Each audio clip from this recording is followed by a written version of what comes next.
ప్రభుత్వ పాఠశాలల్లో ఐబీ విద్య అమలుకు జగన్ ప్రభుత్వం శ్రీకారం చుట్టింది. 1వ తరగతి నుంచి 12వ తరగతి వరకు ప్రభుత్వ స్కూళ్లను ఐబీతో ఏకీకృతం చేయడం ఇది గొప్ప సంతృప్తినిచ్చే కార్యక్రమమన్నారు. ఎగ్జామినేషన్ మోడల్లో ఎడ్యుకేషన్ నాలెడ్జ్ని వినియోగం వంటివి చాలా కీలకమని, ఐబీ ద్వారా ఇది సాధ్యమని విశ్వసిస్తున్నామని వెల్లడించారు. ప్రభుత్వ పాఠశాలల్లో ఐబీ విద్య అమలుకు జగన్ ప్రభుత్వం శ్రీకారం చుట్టింది. ఈ క్రమంలో సీఎం క్యాంపు కార్యాలయంలో ముఖ్యమంత్రి వైఎస్ జగన్మోహన్ రెడ్డి సమక్షంలో ఎస్ఈఈఆర్టీ ఐబీ మధ్య ఒప్పందం కుదిరింది. తద్వారా దేశంలో ఎక్కడా లేని విధంగా ప్రైవేటు పాఠశాలల్లో శ్రీమంతుల పిల్లలు చదువుకునే ఇంటర్నేషనల్ బాక్లారియట్ ఐబీ సిలబస్ పేద పిల్లలకు చేరువ కానుంది.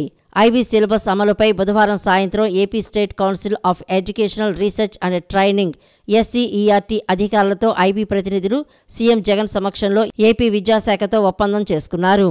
ఏపీ పాఠశాల విద్యాశాఖ ముఖ్య కార్యదర్శి Praveen Prakash, IB chief educational officer doctor Antony Begin ఒప్పంద పత్రాలు మార్చుకున్నారు. ఇక ఈ కార్యక్రమానికి జెనీవా నుంచి వర్చువల్గా ఐబీ డైరెక్టర్ జనరల్ వల్లి పెక్సా హినోనెన్ పాల్గొన్నారు. ఈ సందర్భంగా సీఎం జగన్ మాట్లాడుతూ 1వ తరగతి నుంచి 12వ తరగతి వరకు ప్రభుత్వ స్కూళ్లను ఐబీతో ఏకీకృతం చేయటం ఇది గొప్ప సంతృప్తినిచ్చే కార్యక్రమమని పేర్కొన్నారు. నాణ్యమైన విద్యను భవిష్యత్తు తరాలకు అందించడం అన్నది చాలా ముఖ్యమన్నారు. భవిష్యత్తు తరాలు మంచి ఉద్యోగాలు సాధించాలన్నా, భవిష్యత్తు ప్రపంచంలో నెంబర్ 1గా నిలవాలన్నా భారత్ లాంటి దేశాల్లో నాణ్యమైన విద్య అవసరమని తెలిపారు. ఇప్పుడున్న విద్యా విధానాలను అప్గ్రేడ్ చేసుకోవాల్సిన అవసరం ఉందన్నారు. పాశ్చాత్య ప్రపంచంతో పోల్చి చూస్తే సాంకేతిక, పాఠ్య ప్రణాళిక తదితర అంశాల్లో అప్గ్రేడ్ చేయాల్సి ఉందని అభిప్రాయపడ్డారు. సమస్య పూరణ సామర్థ్యం, ప్రాక్టికల్ ఎగ్జామినేషన్ మోడల్లో ఎడ్యుకేషన్ నాలెడ్జ్ వినియోగం వంటివి చాలా కీలకమని, ఐబీ ద్వారా ఇది సాధ్యమని విశ్వసిస్తున్నామని వెల్లడించారు. It is with great satisfaction that I join this pivotal endeavor to integrate international baccalaureate IB program with the government education spanning from class 1 to class 12 in Andhra Pradesh. In fact, the most important thing is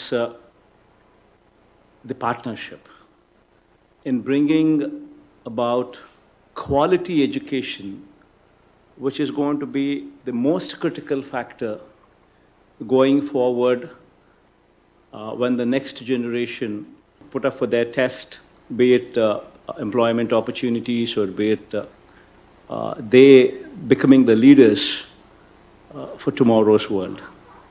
That being said, the quality of education, especially in countries such as ours, should be upgraded to the level where we are also on par with the Western world. Their technologies, their pedagogy. The most important thing is bringing in problem-solving abilities, bringing in that application of educational knowledge into the practical examination model.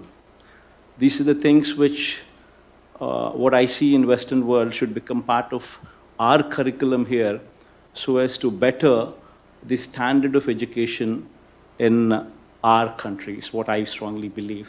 And what I strongly believe is that IB would deliver that. So this partnership, of course, is going to be one challenging role. I do understand and I do appreciate, and my heartfelt thanks to IB for actually coming forward in this endeavor. Parliament assembly party ఇన్ఛార్జీలను మార్చబోతున్న CM Jagan ఇప్పటికే 4 జాబితాల్లో 59 assembly స్థానాలు, 9 MP స్థానాల్లో ఇన్ఛార్జీలను మార్చేశారు. మరికొన్ని కీలక స్థానాల్లోనూ ప్రస్తుతం ఉన్న వారిని తీసివేసేందుకు కసరత్తు చేశారు. పార్లమెంట్ అసెంబ్లీ ఇన్ఛార్జీలు మార్పులతో 5వ జాబితా సీఎం జగన్ రూపొందించారు. ఆ జాబితాను విడుదల చేశారు. వచ్చే లోక్సభ ఎన్నికల్లో వైసీపీ తరపున పోటీ చేసే అభ్యర్థులకు సంబంధించిన 5వ లిస్టును మంత్రి బొత్స సత్యనారాయణ, ప్రభుత్వ సలహాదారు సజ్జల రామకృష్ణారెడ్డి కలిసి విడుదల చేశారు. 4 ఎంపీ స్థానాలైన కాకినాడ, మచిలీపట్నం, నరసరావుపేట, తిరుపతిలో అభ్యర్థులను వైసీపీ అధిష్టానం మార్పు చేస్తూ కొత్త లిస్టును విడుదల చేసింది. కాకినాడ ఎంపీ స్థానంలో చలమలశెట్టి సునీల్ పోటీ చేస్తారని పేర్కొంది. ఇక మచిలీపట్నం ఎంపీ సీటును సింహాద్రి రమేష్ బాబుకు కేటాయించింది. మరోవైపు నరసరావుపేట ఎంపీ అభ్యర్థిగా అనిల్ కుమార్ యాదవ్ పేరును ఖరారు చేశారు. చివరగా తిరుపతి ఎంపీ అభ్యర్థిగా గురుమూర్తికి అవకాశం కల్పించారు. అసెంబ్లీ స్థానంలో ప్రస్తుతం సిట్టింగ్ ఎమ్మెల్యేగా ఉన్న గొట్టేటి మాధవిని మార్చుతూ ఆ సీటును రేగం మత్స్యలింగంకు కేటాయించారు. ఇక సత్యవేడు అసెంబ్లీ నియోజకవర్గంలో నూకతోటి రాజేష్ వైసీపీ తరపున బరిలోకి దిగుతారని పేర్కొన్నారు. మరోవైపు అవనిగడ్డ ఎమ్మెల్యే అభ్యర్థిగా డాక్టర్ సింహాద్రి చంద్రశేఖరరావుకు అవకాశం కల్పించినట్లు వైసీపీ వర్గాలు వెల్లడించాయి. ఆయా నియోజకవర్గాల్లో నిర్వహించిన సర్వేల ఆధారంగానే అభ్యర్థుల మార్పులు చేర్పులు చేసినట్లు పార్టీ వర్గాలు తెలిపాయి. పార్లమెంటుకు శాసనసభ నియోజకవర్గాలకు ఏవైతే పేర్లు చెప్పబోతున్నానో వారందరినీ ఇన్ఛార్జిగా మా పార్టీ అధ్యక్షుడు జగన్మోహన్ రెడ్డి గారు ఆలోచనతో ప్రకటిస్తున్నాం. ఇవన్నీ కూడా కాకినాడ ఎంపీ స్థానానికి పార్లమెంట్ నియోజకవర్గానికి చలమశెట్టి సునీల్ నియోజకవర్గ ఇన్ఛార్జిగా ఆయన బాధ్యతలన్నింటినీ పార్టీ బాధ్యతలన్నింటినీ కూడా ఆయన చూస్తారు. మచిలీపట్నం ఎంపీ నియోజకవర్గానికి సంబంధించి పార్లమెంట్ నియోజకవర్గానికి సింహాద్రి రమేష్ బాబు ఎవరైతే ప్రస్తుతం అవనిగడ్డ ఎమ్మెల్యేగా ఉన్నారో వారు ఆ పార్లమెంట్ నియోజకవర్గం త్వరగా ఇన్ఛార్జిగా వ్యవహారాలన్నీ చూస్తారు. ఆయన నరసరావుపేట నియోజకవర్గానికి సంబంధించి పార్లమెంట్ నియోజకవర్గానికి సంబంధించి పి అనిల్ కుమార్ యాదవ్ ఎవరైతే మొన్నటి వరకు మంత్రిగా ఉండి శాసనసభ్యుడిగా నెల్లూరు శాసనసభ కార్పొరేషన్ శాసనసభ్యుడిగా ఉన్నారు. ఆయన పార్లమెంటరీ నియోజకవర్గానికి నరసరావుపేటలో ఆ బాధ్యతలన్నీ కూడా ఆయన చూస్తారు. ఇప్పుడు మరి జనసేన వాళ్ళు ఎన్ని స్థానాలకు పోటీ చేస్తున్నారు, ఎన్ని స్థానాలకు సిద్ధమవుతున్నారు? తెలుగుదేశం పార్టీ ఎన్ని స్థానాలకు సిద్ధమవుతుంది? ఒకరుగా వస్తున్నందుకు మేము సిద్ధమనడంలో ఒక సవాలు ఉంది. దానికి ఒక అటువైపు నుంచి అనడంలో ముందు అసలు వాళ్ళు కలిసి వస్తుంటే ఎన్ని స్థానాలకు మొత్తం 175 స్థానాలకు పోటీ చేయలేని వాళ్ళు, మందలుగా తప్ప కలిసి రాలేని వాళ్ళు దేనికి సిద్ధమంటున్నారు? ఒకరు మేము సిద్ధమే అంటే ఇంకొకరు మేము సంసిద్ధమని ఇంకోరని జోకర్లుగా మిగిలిపోలే. అర్థం లేని మాట దానికి. అసలు ఇంతకుముందు ఏనన్నట్టు వాళ్ళు అసలు ముందు మాది మొత్తం దీనికి నిన్న శంకారావం పూరించారు. ఈయన మొత్తంగా క్యాడర్ మీటింగ్లు అన్నీ జరుగుతున్నాయి. ఒక పక్క లిస్ట్ అనౌన్స్ చేస్తున్నాం. 175 స్థానాలకు పెడుతున్నాం. 25 పార్లమెంట్ స్థానాలు. ముందు అది తేల్చుకున్నాక వాళ్ళు ఇగో మేము కూటమిగా సిద్ధమంటారా లేదా 10 పార్టీలు కలిసి సిద్ధమంటారా అప్పుడు చెప్పుకో. రాష్ట్ర ప్రభుత్వం ఎన్నికలు సమీపిస్తున్న వేళ ఆటోమేటిక్ ఫిట్నెస్ టెస్టింగ్ సెంటర్ కోసం బిడ్డింగ్ ఆహ్వానించిందని సిపిఎం రాష్ట్ర కార్యదర్శి వి శ్రీనివాసరావు ఆరోపించారు. ఆటోమేటిక్ టెస్టింగ్ సెంటర్ ద్వారా వేల కోట్ల రూపాయలు దండుకోవడానికి ప్రభుత్వం ప్రయత్నిస్తుందని శ్రీనివాసరావు ఆగ్రహం వ్యక్తం చేశారు. రాష్ట్ర ప్రభుత్వం ఎన్నికలు సమీపిస్తున్న వేళ ఆటోమేటిక్ ఫిట్నెస్ టెస్టింగ్ సెంటర్ కోసం బిడ్డింగ్ ఆహ్వానించిందని సిపిఎం రాష్ట్ర కార్యదర్శి వి శ్రీనివాసరావు ఆరోపించారు. ఆర్టీఏ బ్రేక్ ఇన్స్పెక్టర్ అధికారుల వేధింపులు ఎక్కువగా జరుగుతున్నాయని అన్నారు. ఈ బిడ్డింగ్ల ద్వారా డబ్బులు దండుకుంటారని శ్రీనివాసరావు పేర్కొన్నారు. ఎన్నికల తర్వాత అందరితో చర్చించి బిడ్డింగ్పై నిర్ణయం తీసుకోవాలని అన్నారు. ప్రస్తుతం ఎవరికీ తెలియకుండా బిడ్డింగ్ నిర్వహిస్తున్నారని, బిడ్డింగ్ ఆపాలని కోరారు.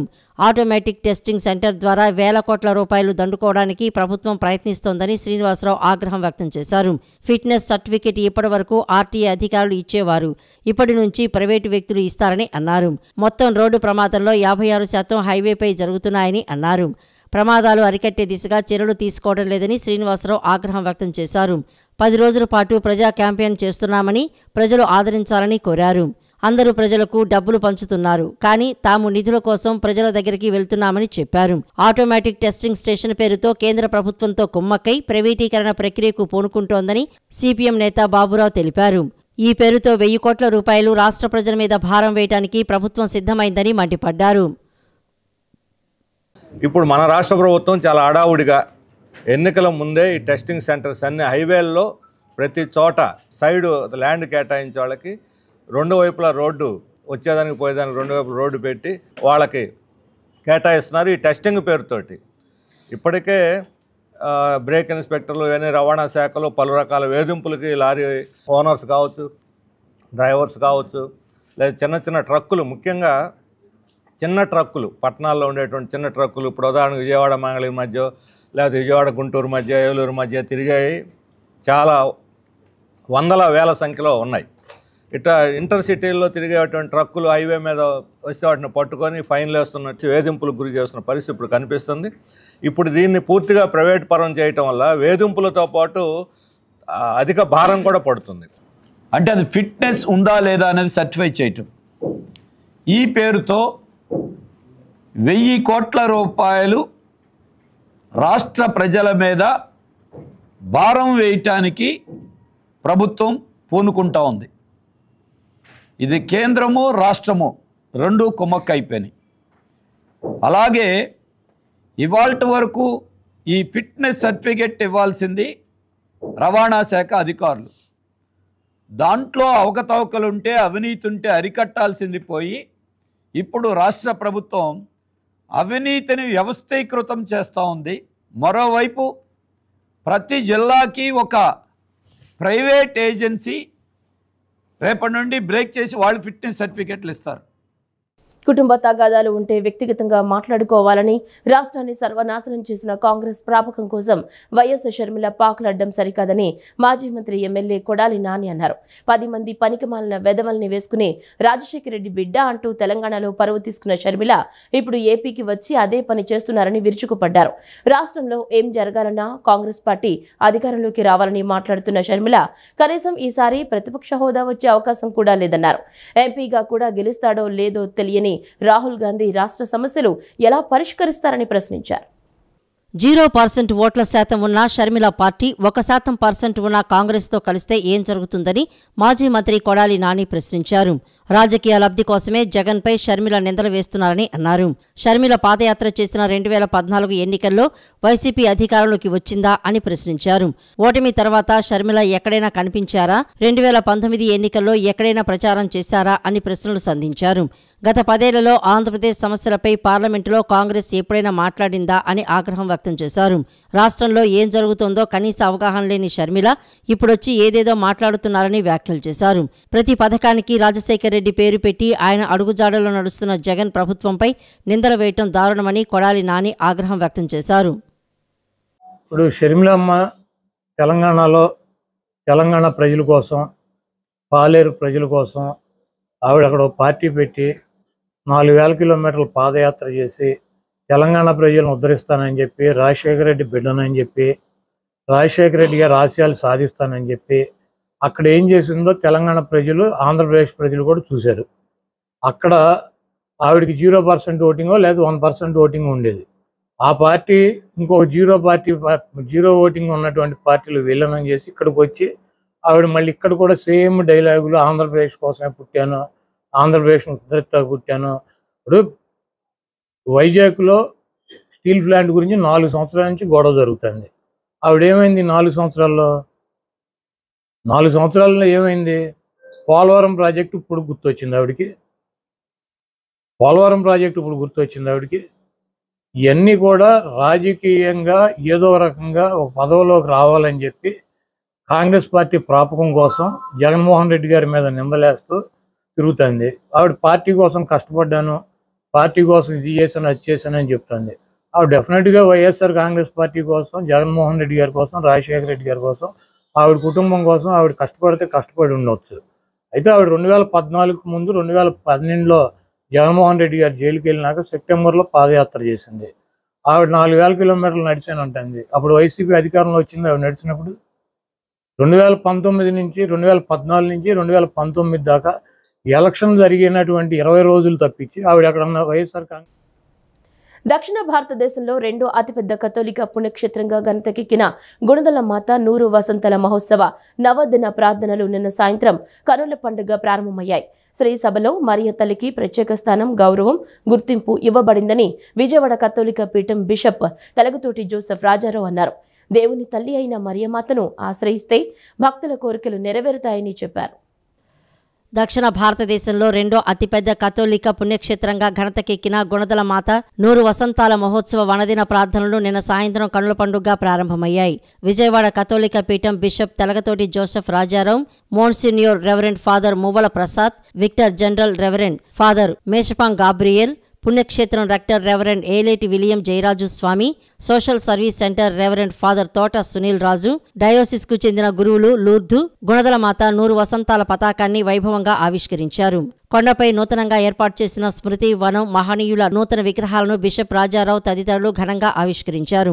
అలాగే నూతనంగా నిర్మించిన గురువుల అతిథి గృహాలను బిషప్ రాజారావు ప్రారంభించారు.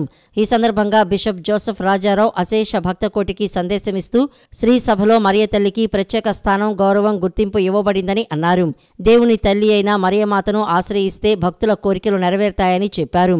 దేవుని రక్షణ ప్రణాళికలో మరియమాత పాత్ర గొప్పదని భక్తులకు వివరించారు.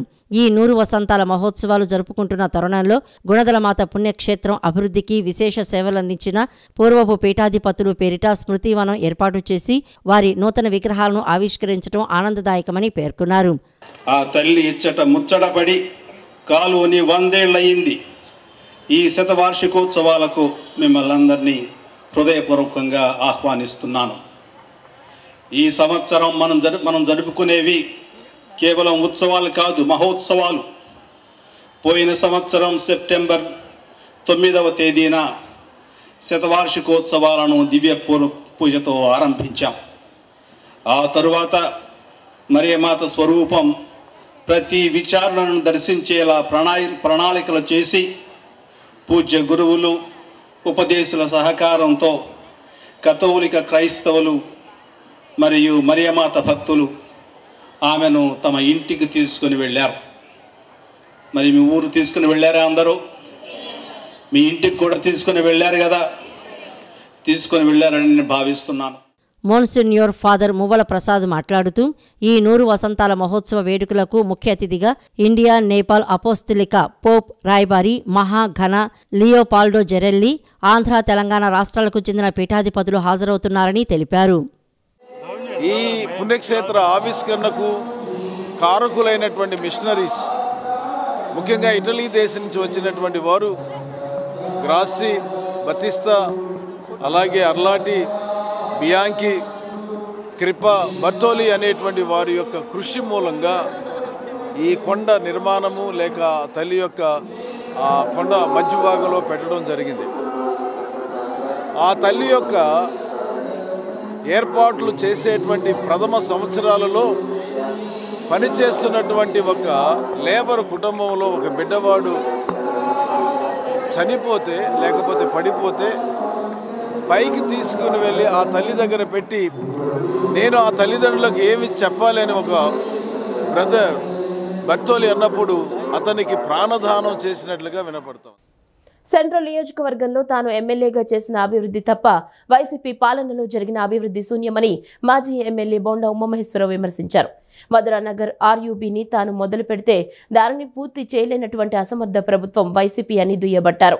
మధురానగర్, దేవీనగర్ ఫ్లైఓవర్ను పూర్తి చేసి ఇటు నుంచి అటు పనులకు, స్కూళ్లకు వెళ్లే వారికి ఉపయోగకరంగా ఉండే విధంగా చేసింది గత టీడీపీ ప్రభుత్వమేనని గుర్తు చేశారు.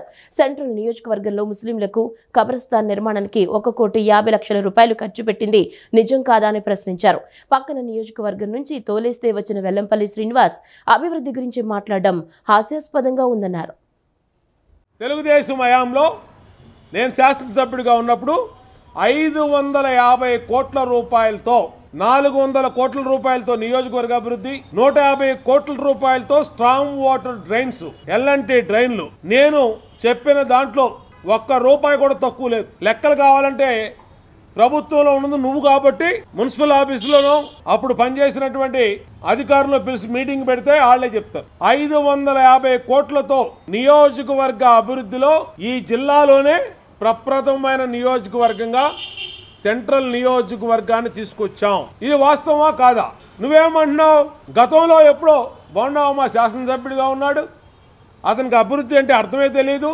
ఏది నేనేసిన రోడ్డు మీద నుంచొని నేనేసిన సింగనగర్ ఫ్లైఓవర్ కింద అండర్ బ్రిడ్జ్లో వెళ్తూ అర్థం తెలియదు అంటాడు. నేనేసిన మధురానగర్, దేవీనగర్ వంతెన మీద వెళ్తూ బోండా ఉమాకి అభివృద్ధి తెలియదు అంటాడు. ఆ రోజు తెలుగుదేశం ప్రభుత్వంలో సింగనగర్ పై వంతెన కింద రైల్వే వంతెన పూర్తి చేసింది బోండా ఉమా. మధురానగర్, దేవీనగర్ వంతెన్ని గతంలో ప్రభుత్వం మధ్యలో వదిలేసి వెళ్ళిపోతే దాన్ని పూర్తి చేసి క్యాబినెట్లో పెట్టి 8 కోట్లు మంజూరు చేసింది బోండా ఉమా. మంజూరు చేసి పూర్తి చేసి కృష్ణలంక నూతన సీఐగా బాధ్యతలు స్వీకరించడం ఆనందంగా ఉందని సర్కిల్ ఇన్స్పెక్టర్ మురళీకృష్ణ అన్నారు. గోదావరి జిల్లాలో చేసిన అనుభవంతో కృష్ణలంక పోలీస్ స్టేషన్లో పనిచేస్తానని తెలిపారు. కృష్ణలంక పరిధిలో అసాంఘిక కార్యకలాపాలపై దృష్టి పెట్టడం జరిగిందని, బ్లేడ్ బ్యాచ్ పాయింట్స్ గుర్తించి స్పెషల్ టీం ఏర్పాటు చేశామని వెల్లడించారు. ఎన్నికలు వస్తున్న నేపథ్యంలో ముందస్తుగా స్టేషన్ పరిధిలోని రౌడీ షెట్టర్లపై ప్రత్యేక దృష్టి పెట్టి బైండ్ ఓవర్ చేస్తున్నామని చెప్పుకొచ్చారు. ఎన్నికలు ప్రశాంతంగా జరగడానికి ప్రజలు సహకరించాలని ఆయన విజ్ఞప్తి చేశారు. యాక్టివిటీస్ ఎక్కడెక్కడ ఏ పాయింట్స్ ఉన్నాయి, పోలీసు దేని మీద దృష్టి పెట్టాలి అనే దాని మీద సార్ కూడా స్పెషల్గా మాకు చెప్పడం జరిగింది. ముఖ్యంగా బస్ స్టాండ్ సరౌండింగ్ ప్రదేశాల్లో ఈ anti social elements like ganja కానీ, తర్వాత ఈ ఎన్డీపీఎల్ డిపిఎల్కి సంబంధించి కానీ, అదేవిధంగా ఈ బ్లేడ్ బ్యాచ్కి సంబంధించి కానీ కొన్ని పాయింట్స్ ఐడెంటిఫై చేశాము. ఆ పాయింట్స్ అన్నీ కూడా స్పెషల్గా మన క్యూఆర్టీ టీంని పెట్టుకున్న పాయింట్స్ అన్నీ కూడా తిరుగుతున్నాము. అదేవిధంగా కృష్ణలంక రివర్ బేస్ అంటే డౌన్లో ఉన్నటువంటి పద్మావతి ఘాట్ దగ్గర కానీ, ధోబీ ఘాట్ దగ్గర కానీ, అదేవిధంగా మనకి ఈ మార్వాడి టెంపుల్ దగ్గర కానీ, ఈ టెంపుల్ ఏరియాస్ అన్నీ కూడా రణదీప్ నగర్ కట్ట ఈ ఏరియాస్ అన్నీ కూడా మూవ్మెంట్ చేస్తున్నాము. ఈ ఏరియాలో ఎక్కడైనా ఇల్లీగల్ యాక్టివిటీస్ ఉంటే వాటి మీద ఆ పాకెట్స్ మీద కూడా ఎక్కువగా దృష్టి పెట్టడం జరుగుతుంది. అదేవిధంగా కమింగ్ ఎలక్షన్స్ వస్తున్నాయి. ఈ ఎలక్షన్ దాని మీద ప్రశాంతంగా జరగాలనేది మా సిపి సార్ యొక్క ఆర్డర్స్. సీఎం జగన్ పరిపాలన మహిళా సాధికారత లక్ష్యంగా జరుగుతుందని మంత్రి చెల్లిబోయిన వేణుగోపాలకృష్ణ అన్నారు. మహిళా స్వావలంబనతోనే సమాజం అభివృద్ధి చెందుతుందని చెప్పారు. అనేక మంది సంఘ సంస్కర్తల ఆలోచనల సమ్మిళితమే జగన్మోహన్ రెడ్డి అని కొనియాడారు. ప్రతిపక్షాలు విమర్శలు చేసినా చెప్పింది చేసే వ్యక్తి జగన్మోహన్ రెడ్డి అని అన్నారు. మంత్రి చెల్లుబోయిన వేణుగోపాలకృష్ణ నిన్న విలేకరుల సమావేశం నిర్వహించారు. సమావేశంలో ఆయన మాట్లాడుతూ ఫిబ్రవరి 16వ తేదీన 4వ విడత చేయూత పంపిణీ చేస్తామని మంత్రి వెల్లడించారు. 26,98,931 మందికి 5,060 కోట్ల 4 లక్షల చేయూత పంపిణీకి ఆమోదం లభించినట్లు చెప్పారు. చేయూత పథకంపై ప్రతిపక్షాలు చేసేవన్నీ అసత్య ప్రచారాలేనని తెలిపారు. 19,188 కోట్లను 4 విడతల్లో చేయూత కింద అందించామని పేర్కొన్నారు. ఎస్సీ, ఎస్టీ, బీసీ, మైనార్టీ మహిళలకు 5,000 కోట్ల నిధుల విడుదలకు ఆమోదం తెలిపినట్లు వెల్లడించారు. డిఎస్సీ నిర్వహణకు 6,100 పోస్టులతో కేబినెట్ ఆమోదం తెలిపిందని మంత్రి చెల్లుబోయిన వేణుగోపాల్ తెలిపారు. 2019 నుంచి విద్యారంగంలో 14,219 పోస్టులు భర్తీ చేశామని చెప్పారు. యూనివర్సిటీలు, ఉన్నత విద్యా సంస్థల్లో పనిచేస్తున్న నాన్ టీచింగ్ సిబ్బంది పదవీ విరమణ వయసు 60 నుంచి 62కు పెంచినట్లు తెలిపారు. అటవీ శాఖలో 689 పోస్టుల భర్తీకి ఆమోదం తెలిపినట్లు తెలియజేశారు. 2019 నుంచి 2,13,000 ప్రభుత్వ ఉద్యోగాల భర్తీ చేశామని వెల్లడించారు. ఎస్సీఈఆర్టీలోకి ఐబీ భాగస్వామ్యానికి కేబినెట్ ఆమోదం తెలిపిందన్నారు. శ్రీమంతుల పిల్లలు మాత్రమే చదివే ఐబీని ఏపీలో విద్యా వ్యవస్థలోకి తీసుకురానున్నామని చెప్పారు. ఈ ఐబీ విద్యతో మన విద్యార్థులు అంతర్జాతీయ ప్రమాణాలను అందుకుంటారని తెలిపారు. ఈ విధానంతో విద్యార్థుల కమ్యూనికేషన్ స్కిల్స్ అంతర్జాతీయ స్థాయిలో పెరుగుతాయని పేర్కొన్నారు. ఉపాధ్యాయ, విద్యాశాఖ అధికారులకు కూడా ముందుగానే ప్రత్యేక శిక్షణ ఇస్తామని తెలిపారు. ఐబీ విద్యతో విప్లవాత్మక మార్పులు ఉంటాయని మంత్రి చెల్లుబోయిన వేణు పేర్కొన్నారు. మహిళా సాధికారిత, మహిళలకు వెన్నుదన్నుగా నిలవడానికి ఫిబ్రవరి 16వ తారీఖున ఇప్పటికే 3 విడతలు 18,750 రూపాయలు 45 సంవత్సరాల నుండి పైబడి 45 సంవత్సరాలు పైబడి 60 సంవత్సరాల లోపు ఉన్నటువంటి మహిళలకి, ఆ వయసులో వారికి ఆర్థిక స్థితికి అండగా నిలవాలని 18,750 రూపాయలు 18,750 రూపాయలు 4 విడతలుగా అంటే 75,000 రూపాయలు అందించాలనేటువంటి లక్ష్యం వారు ఎంచుకున్నారు. ఆనాడు చాలా మంది ప్రతిపక్షాలు విమర్శ చేసినప్పటికీ కూడా చెప్పింది చేయటంలో మరెవరూ కూడా జగన్మోహన్ రెడ్డి గారికి సాటి రారు అన్నట్టుగా ఈ రాష్ట్ర ఆర్థిక పరిస్థితిపై అనేక ఆరోపణలు వచ్చినప్పటికీ, ఆర్థిక పరిస్థితిపై అనేకమైనటువంటి అసత్య ప్రచారాలు జరిగినప్పటికీ కూడా అవన్నీ కూడా పటాపంచలు చేస్తూ 4వ విడత మహిళలకు చేయూత కార్యక్రమాన్ని అందించేటువంటి కార్యక్రమం. ముఖ్యమంత్రి జగన్మోహన్ రెడ్డి మహిళా పక్షపాతి అని ఎమ్మెల్యే వెల్లంపల్లి శ్రీనివాస్ అన్నారు. పసుపు కుంకుమ పేరుతో మహిళల్ని వెన్నుపోటు పొడిచిన వ్యక్తి చంద్రబాబు అయితే ఇచ్చిన మాట ప్రకారం జగనన్న డ్వాక్రా రుణాలను మాఫీ చేస్తున్నారన్నారు. మహిళలంతా జగన్మోహన్ రెడ్డిని దీవిస్తున్నారని, మళ్లీ జగన్ ముఖ్యమంత్రి కావాలని కోరుకుంటున్నారని చెప్పారు. సెంట్రల్ నియోజకవర్గంలోని స్వయం సహాయక సంఘాల్లోని అక్కా చెల్లెములకు వైఎస్ఆర్ ఆసరా పథకం కింద 4వ విడత నిధుల విడుదల కార్యక్రమం తుమ్మలపల్లి కళాక్షేత్రంలో నిన్న జరిగింది. ఈ కార్యక్రమానికి విజయవాడ సెంట్రల్ నియోజకవర్గ వైఎస్ఆర్సీపీ సమన్వయకర్త MLA Vellampalli Srinivasarao, central MLA Malladi Vishnu, MP Kesineni Nani ముఖ్య అతిథులుగా విచ్చేశారు. 3,394 స్వయం సహాయక సంఘాల్లోని 33,427 మంది అక్కా చెల్లెములకు 29,52,91,581 రూపాయల విలువైన చెక్కులను అందజేశారు. అనంతరం ముఖ్యమంత్రి చిత్రపటానికి మహిళలతో కలిసి పాలాభిషేకం చేశారు. అనంతరం వారు మాట్లాడుతూ జగనన్న ఇచ్చిన మాట ప్రకారం డ్వాక్రా రుణాలను మాఫీ చేస్తున్నారని అన్నారు. మహిళల్లో ఒక పండుగ వాతావరణం కనపడుతోందన్నారు. గతంలో రుణమాఫీలు చేస్తామని మహిళలను మోసం చేసిన దుర్మార్గుడు చంద్రబాబు అని అన్నారు. పసుపు కుంకుమ పేరుతో మహిళలను వెన్నుపోటు పొడిచారన్నారు. జగన్మోహన్ రెడ్డి మహిళా పక్షపాతి అని కొనియాడారు. మహిళలంతా జగన్మోహన్ రెడ్డిని దీవిస్తున్నారని చెప్పారు. నేను ఈ మధ్య వరకు తెలుగుదేశం పార్టీలో ఉన్నా. చాలా వరకు కూడా పార్టీ ఆదేశాల మేరకు ఈ గవర్నమెంట్ ప్రోగ్రామ్స్ నేను పాల్గొన్నా. కాకపోతే మొన్న జగ్గేపేటలో ఈ ఆసరా పథకం 4వ విడత కార్యక్రమానికి పాల్గొన్నా. ఇప్పుడు సెంట్రల్ నియోజకవర్గంలో పాల్గొంటున్నా. నిజంగా కూడా నాకు చాలా ఆశ్చర్యంగా ఉంది. ఎందుకంటే నేను ఎంపీగా ఢిల్లీలోనూ సెంట్రల్ గవర్నమెంట్ వ్యవస్థలను ఎక్కువ చూస్తూ ఉండేవాడిని. అట్లాగే ఇక్కడ నేను ప్రతిపక్షంలో ఉండడం వల్ల ఎంతసేపు నేను ఈనాడో జ్యోతో లేకపోతే మా చంద్రబాబు నాయుడు గారు మాట్లాడినో అసలు నిజంగా నేను జరగలేదని ఒక భ్రమలో ఉన్నాను.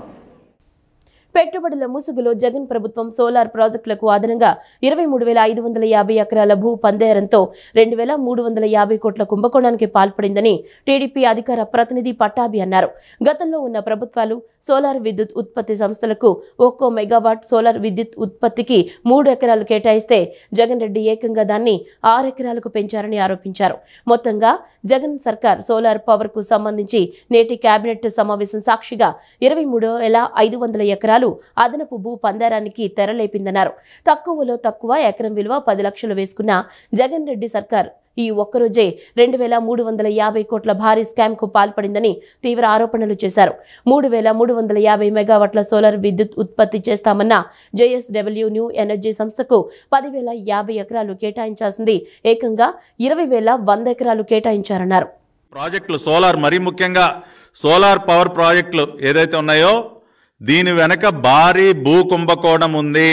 1,000 కోట్ల పెట్టుబడులు కాదు జగన్ రెడ్డి, 1,000 ఎకరాల భూ పందారం చేస్తా ఉన్నావు ఇవాళ నువ్వు. ఏదో ఇవాళ బయటికి మాత్రం నీ దొంగ పత్రిక, అవినీతి బురద పత్రిక సాక్షిలో సీమకు ఇంధనం, సీమకు ఇంధనం, ఇది సీమకు ఇంధనం కాదయా, తాడేపల్లి ప్యాలెస్ కి ఇంధనం, జగన్ రెడ్డికి ఇంధనం, జగన్ రెడ్డి బినామీలకి ఇంధనం అని హెడ్లైన్ పెట్టుంటే ఇంకా బాగుండేది. నువ్వేమి రాయలసీమకు ఒరగబెట్టింది ఏం లేదు అక్కడ. సీమకు ఇంధనం.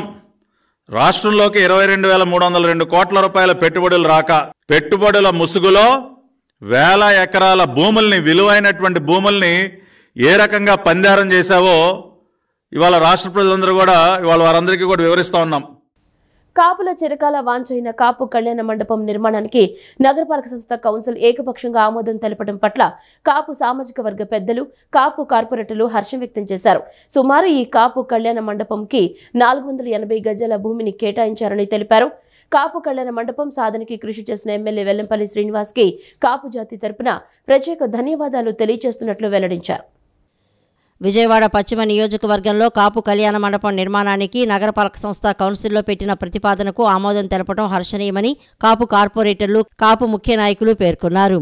పంజా సెంటర్లోని ఒక కళ్యాణ మండపంలో ఏర్పాటు చేసిన విలేకరుల సమావేశంలో వారు మాట్లాడుతూ కళ్యాణ మండపం కోసం ఏకపక్ష తీర్మానానికి సహకరించిన అధికార, ప్రతిపక్ష కార్పొరేటర్లకు ధన్యవాదాలు తెలిపారు. పశ్చిమ ఎమ్మెల్యే వెల్లంపల్లి శ్రీనివాస్ ఇచ్చిన మాట నిలబెట్టుకున్నారని అన్నారు. గతంలో కాపు కళ్యాణ మండపం నిర్మాణం కోసం ఎంతో మంది రాజకీయ నేతలు, రాజకీయ పార్టీలు హామీ ఇచ్చి విఫలమయ్యారని అన్నారు. ఇప్పటి వరకు కాపు కళ్యాణ మండపం కలగానే మిగిలిపోయిందని, వైసీపీ ప్రభుత్వ హయాంలో తమ కల సాకారమైందని అన్నారు. ఈ కళ్యాణ మండపం నిర్మాణం కోసం భవానీపురం స్వాతి రోడ్లో 480 గజాల భూమిని కేటాయించారని తెలిపారు. సక్రమమైన మార్గంలో కాపులందరికీ ఉపయోగపడేలా కాపు కళ్యాణ మండపాన్ని నిర్మించి వినియోగంలోకి తీసుకువస్తామని స్పష్టం చేశారు. అలాగే దీనికి సహకరించిన మన విజయవాడ నగరపాలక సంస్థ మేయర్ గారికి, అలాగే డిప్యూటీ మేయర్లకి మా ఫ్లోర్ లీడర్ సత్యం గారికి, అలాగే కాపు కార్పొరేషన్ చైర్మన్ అడపా శేషు గారికి, అలాగే ఏదైతే ఆ డివిజన్ కార్పొరేటర్ ఉన్నారో 42వ డివిజన్ కార్పొరేటర్ చైతన్య రెడ్డి గారికి, మా సహచార కార్పొరేటర్లు అందరికీ కూడా మరొకసారి ప్రత్యేకంగా పేరు పేరున ధన్యవాదాలు తెలియజేస్తున్నాం. అలాగే ప్రతిపక్షం తరఫున కూడా ఈ యొక్క ఏదైతే ఈ అంశం ఉందో దాన్ని ఏకగ్రీవంగా ఆమోదించడం నిజంగా మేము వాళ్ళందరినీ కూడా అభినందిస్తున్నాం. మున్ముందు ఈ యొక్క ఏదైతే దీనికి ఈ కేటాయించిన స్థలాన్ని ఒక సక్రమైన మార్గంలో మా కులస్తులందరికీ కూడా అందుబాటులో ఉండేటట్టు అందరి పెద్దల సూచనలు తీసుకొని దాన్ని కన్స్ట్రక్షన్ చేయడానికి ఒక పక్కాగా ప్రణాళిక తీసుకొని ఇప్పుడు అన్ని పార్టీలకు కూడా అతీతంగా అందరి పెద్దల్ని కలుపుకొని తర్వాత ఒక సమావేశం ఏర్పాటు చేసి దీన్ని అభివృద్ధి చేయడానికి ఒక ప్రణాళిక రూపొందించుకుంటామని చెప్పి కూడా తెలియజేస్తాం. అధికారం పార్టీ రహితంగా కాపు సోదరులందరూ కూడా సమీకరించి వెంటనే దాన్ని నిర్మించేందుకు సహకరించాలని మనస్ఫూర్తిగా మీ అందరి ద్వారా కోరుకుంటున్నాం. అలాగే రాబోయే కాలంలో మాకు ఈ స్థలాన్ని కేటాయించినటువంటి వెల్లంపల్లి శ్రీనివాస్ గారికి సెంట్రల్ నియోజకవర్గంలో కాపు సోదరులందరూ కూడా సహకరించి ఆయన గెలుపు కృషి చేస్తారని మేము సభాముఖంగా కోరుకుంటున్నాం. ఇన్ఛార్జి కానీ అట్లాగే మేయర్ గారు కానీ ఆ స్థానికంగా ఉన్న కార్పొరేటర్ కానీ వీళ్ళందరికీ పేరు పేరున కాపు సామాజిక వర్గం తరపున కాపు సంఘీయుడిగా నేను కూడా ధన్యవాదాలు తెలియజేస్తున్నా. ఈ సామాజిక వర్గం పేద మధ్య తరగతి కుటుంబాలు అధికంగా ఉండే ఈ సామాజిక వర్గం ఒక పెళ్లి చేసుకోవాలన్నా ఇంట్లో కార్యక్రమాలు ఏదన్నా చేసుకోవాలన్నా ఇప్పుడున్న పరిస్థితుల్లో పెద్ద ఎత్తున డబ్బులు వెచ్చించి కార్యక్రమాలు జరుపుకోలేని పరిస్థితుల్లో ఈ కళ్యాణ మండపాన్ని శాంక్షన్ చేసిన ముఖ్యమంత్రి గారికి ప్రత్యేకించి ధన్యవాదాలు తెలియజేస్తూ మరి ఈ రోజున వైఎస్ఆర్ కాంగ్రెస్ పార్టీ వచ్చిన తర్వాత చెప్పిన హామీలే కాకుండా చెప్పని హామీలు కూడా చాలా నెరవేర్చిన ఘనత వైఎస్ఆర్ పార్టీకి ముఖ్యమంత్రి గారికి దక్కింది. ఈ వార్తలు ఇంతటితో సమాప్తం. నమస్కారం.